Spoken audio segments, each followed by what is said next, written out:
Je m'appelle Inde Aubry, j'ai 16 ans et je fais partie du conseil consultatif de la jeunesse gargeoise. Je suis également originaire d'Algérie, de Béjaïa et de Sidi Bel Abbès, descendante de la famille Yayaoui et Djibour. Alors ici est présent mon oncle, Mokhtar Djibour, décédé en 1961, là, Mahmou, qui s'est battu pour la libération de l'Algérie aux côtés des Moudjahidines.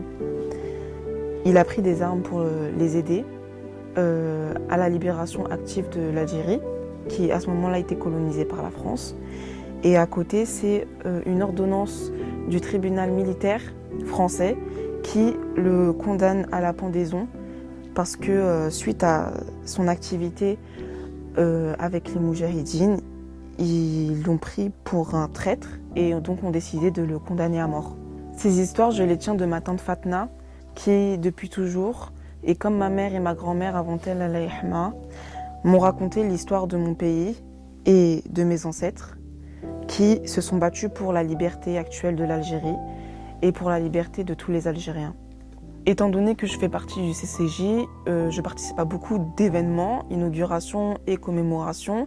Et donc, j'ai entendu parler de cet événement le 17 octobre 1961 par mon mentor qui m'a fait part de la stèle qui allait être posée à Garges en l'honneur des personnes tuées.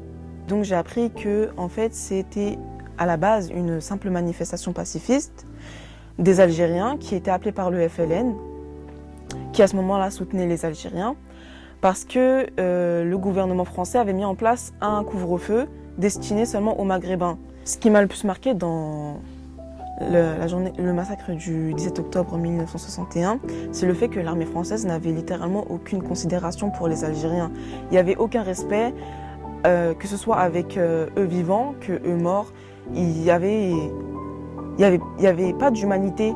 Si on part du principe que la mémoire a permis aux différents groupes sociaux de se perpétuer en intégrant des connaissances au fil des générations, pour moi, le moyen le plus propice quand on parle des événements historiques, de se souvenir ou de partager la mémoire, c'est évidemment le moyen physique, c'est-à-dire celui utilisé pour les commémorations, les inaugurations, etc., dont ici, c'est une commémoration, et ça permet d'avancer avec le passé pour mieux préparer le futur.